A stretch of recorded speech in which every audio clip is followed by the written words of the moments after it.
Olá, amigos, amigas, bom dia, na paz do Senhor Jesus. Mais uma vez estamos aqui para falar sobre a vida de Jesus, para contar quem foi esse grande homem, esse grande autor da nossa salvação. E agora estamos nos 4 evangelhos, falamos sobre Mateus, estamos agora em Marcos, terminando o livro de Marcos e iniciando a partir de depois de amanhã, a partir de sábado, iniciando o livro de Lucas. Nos acompanhe, nós vamos testificar, estamos testificando das coisas que Jesus fez, do que aconteceu, qual foi o plano de salvação para mim e qual foi o plano de salvação para você. Então, nós vemos aqui no livro de Marcos, hoje, Marcos capítulo 15, a crucificação, Jesus perante Pilatos, os soldados que zombavam de Jesus, Jesus é crucificado e morre, e Jesus é sepultado. Então nós vemos aqui alguns prefácios da vida de Jesus e como ocorreu os últimos minutos, Os últimos minutos da vida de Jesus.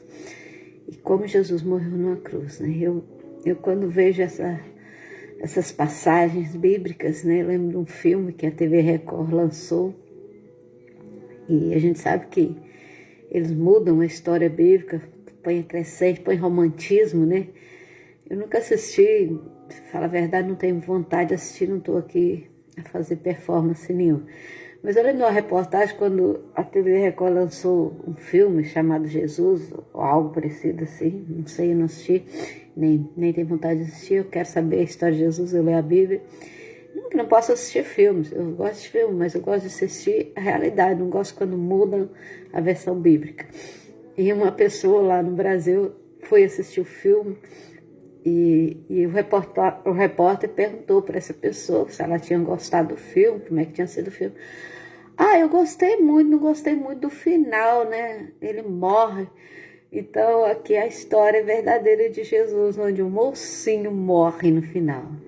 Normalmente as histórias, os filmes, os cinemas, o mocinho sempre termina com a mocinha, E vão viver felizes para sempre. Mas isso é uma história real da vida de Jesus, onde o mocinho morre no final, e morre para dar vida a mim, e morre para dar vida a você. Esta é a história real de Jesus, esta é a história real do plano de Deus para a nossa salvação, para a salvação da humanidade, amém? Então vamos começar aqui com Jesus perante Pilatos, que também nós já vimos essa passagem em Mateus, e abordada de uma forma, agora que é abordada de outra forma, mas é a mesma história, não é versão diferente, apenas foi a visão de Mateus, aqui é a visão de Marcos, E é a mesma história, porque foi um único projeto de Deus, Então, Jesus perante Pilatos, antes nós tínhamos visto de uma forma, destacando mais a mulher de Pilatos e a decisão de Pilatos, se livrando da culpa de crucificar Jesus. E aqui de manhã, bem cedo, vemos que Jesus foi para o Gólgota às 9 da manhã. Então, provavelmente isso aqui era 6 da manhã, 5 da manhã. Mas fala que era de manhã, eu considero manhã a partir das 5 horas da manhã, Não falam 4 horas da manhã, não, são 4 horas da madrugada.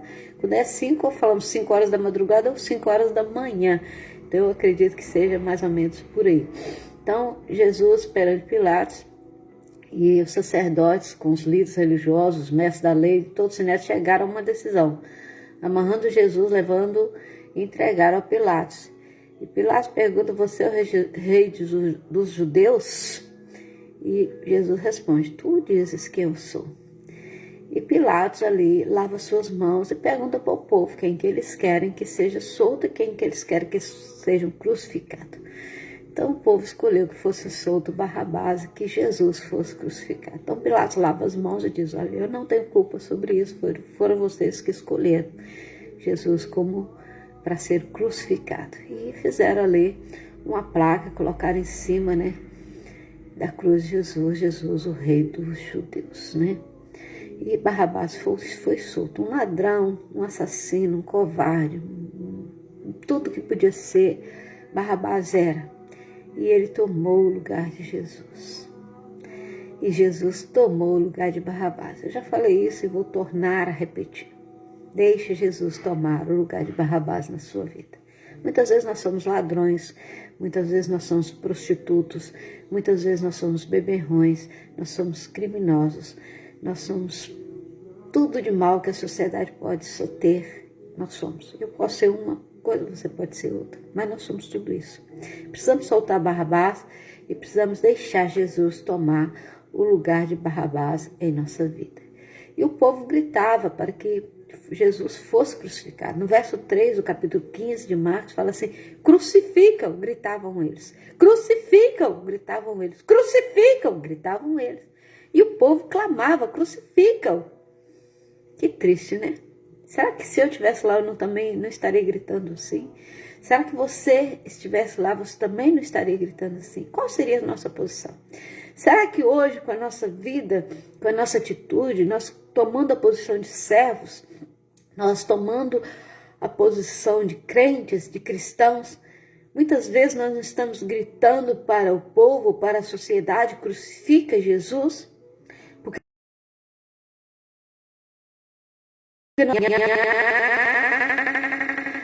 daquilo que Jesus fez?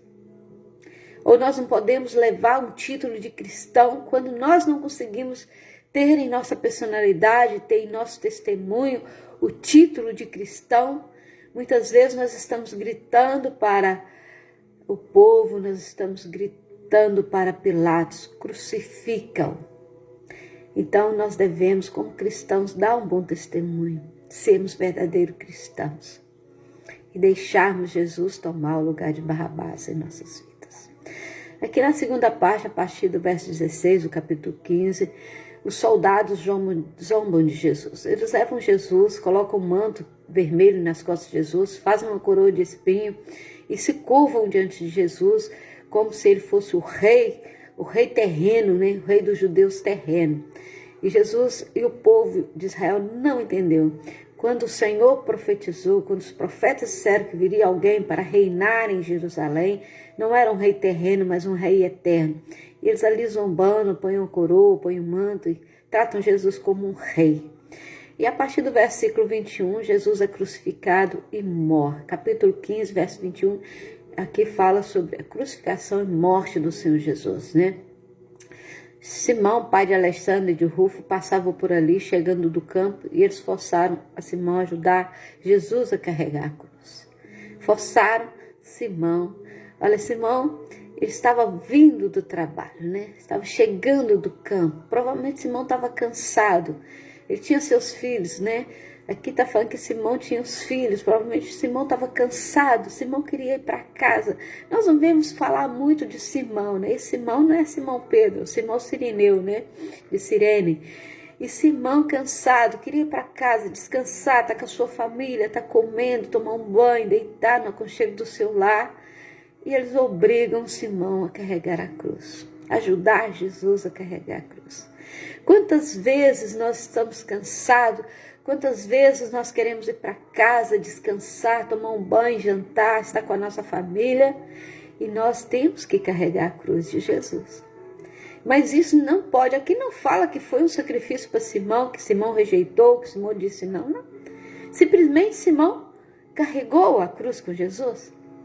Quantas vezes você tem sido Simão?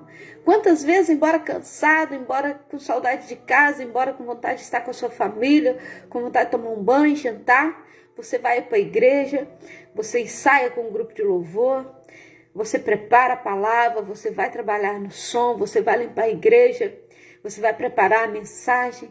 Quantas vezes você é Simão? Quantas vezes você tem ajudado Jesus a levar a sua cruz? Cada vez que nós cristãos fazemos isso, nos comprometemos com a igreja, nos comprometemos com a vida, com o corpo de Jesus, nós estamos ajudando Jesus a carregar a cruz. Nós estamos levando a cruz do Senhor. Nós muitas vezes precisamos ser Simão, deixar as coisas terrenas, deixar as coisas físicas para cuidar das coisas espirituais de Jesus.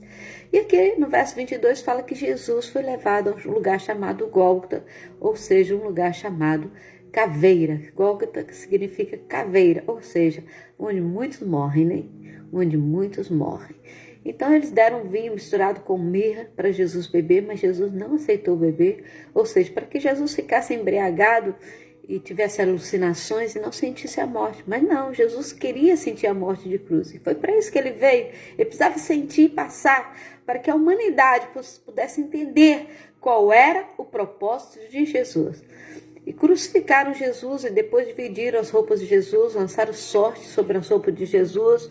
E em cima da cruz de Jesus colocaram uma acusação, colocaram em cima da cruz de Jesus uma placa dizendo o rei dos judeus. Não que eles quisessem que Jesus fosse o rei dos judeus, mas eles estavam ali como zombando do Senhor. Olha aqui o rei que vocês esperavam, o rei dos judeus está crucificado no meio de dois ladrões na cruz, né? Como a palavra diz, como os profetas diz, que cumpriu-se a escritura, ele foi contado entre os transgressores. Então Jesus estava no meio dos transgressores e eles, zombando de Jesus, disseram: aqui está o rei dos judeus. Mas na realidade eles estavam cumprindo com a profecia, com qual o Senhor já havia dito, que Jesus seria contado com os transgressores. Nem é importante que nós contemos Jesus, não com os transgressores, mas contemos Jesus como nosso Salvador, como aquele que foi morto e crucificado. E novamente nós vemos aqui, quando Jesus está ali quase na hora de morrer, né? Por volta das 3 horas da tarde, Jesus gritou em alta voz: Eloi, Eloi, lama sabachthani, que significa: Deus meu, por que me desamparaste? Eu imagino a dor e o sofrimento de Jesus. Imagina se fosse o seu filho morrendo numa cadeira elétrica e dissesse: pai, mãe, por que você me deixou ser um ladrão, ser um salteador? Porque Jesus estava sendo contado com os ladrões e salteadores. E ele dizia: Senhor, Senhor, por que me desamparaste? Ele agindo da forma humana, como a palavra diz que Jesus agiu da forma humana, mas ele morreu e ressuscitou. Eu falo que o grande êxito da morte de Jesus não foi a morte na cruz em si, mas o grande êxito da morte de Jesus foi ele ter ressuscitado, porque morreram com ele 2 ladrões, no mesmo instante, 2 ladrões morreram junto com ele. Então, até este momento, tudo era normal acontecer. Era normal que as pessoas fossem presas, crucificadas, mortas, mas não era normal que ao 3º dia fosse ressuscitado. E apenas Jesus ressuscitou ao 3º dia. Apenas Jesus ressuscitou ao 3º dia da sua morte. E isso foi profético, isso continua sendo profético, e é importante nós entendermos este propósito de Deus nas nossas vidas, né? E quando eles ouviram isso, eles disseram: está chamando por Elias, ele está clamando ao Senhor. E eles quiseram dar vinagre ao Senhor para que aquele momento fosse menos crucial para Jesus, mas ele expirou antes que isso acontecesse, né? E muitas mulheres, Maria Madalena, Maria mãe de Tiago, estavam ali observando de longe, né? Ainda não sei porquê, mas observando de longe tudo aquilo que havia acontecido. E há muitos de nós cristãos que estamos observando de longe. Muitos de nós cristãos estamos olhando de longe para os acontecimentos e não queremos nos aproximar. É preciso aproximar de Deus. É preciso estar perto de Deus.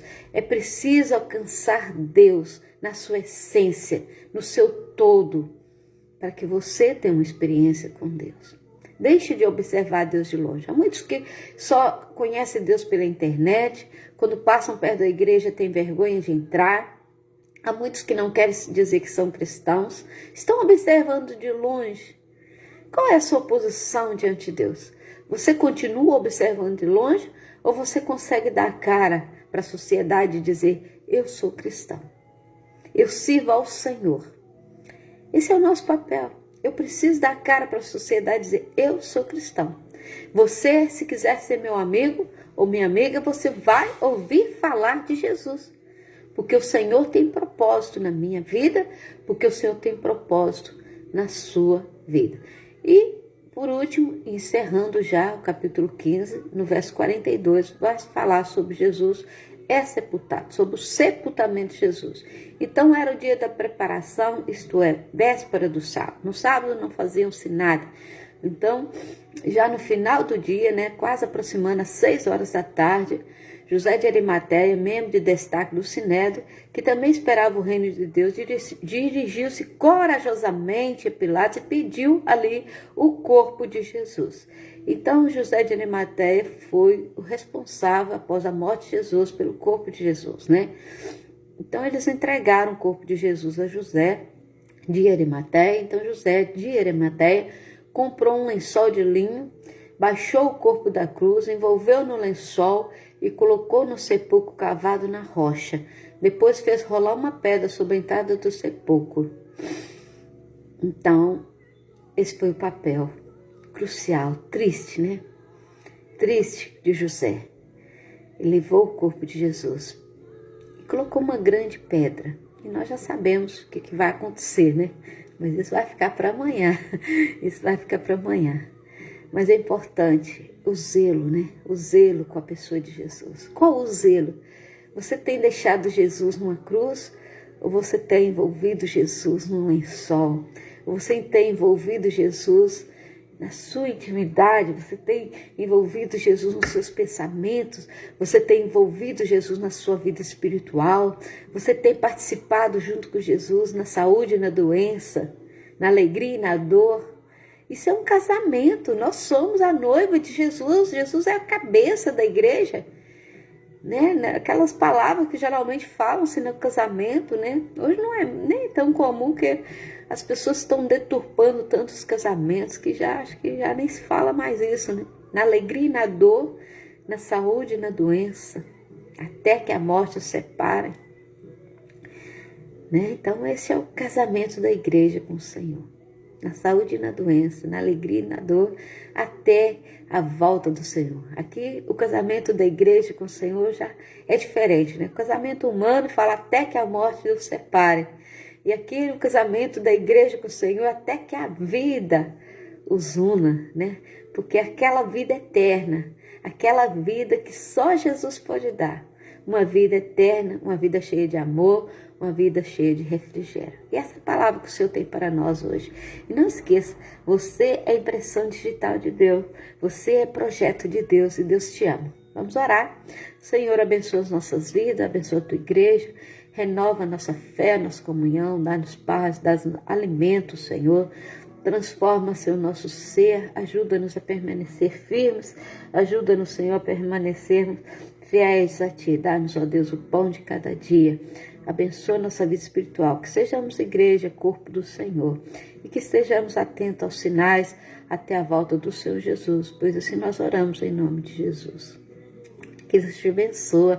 Amanhã estaremos aqui com o último capítulo de Marcos. Amanhã encerramos o livro de Marcos. Você está convidado. Até amanhã, se Deus quiser.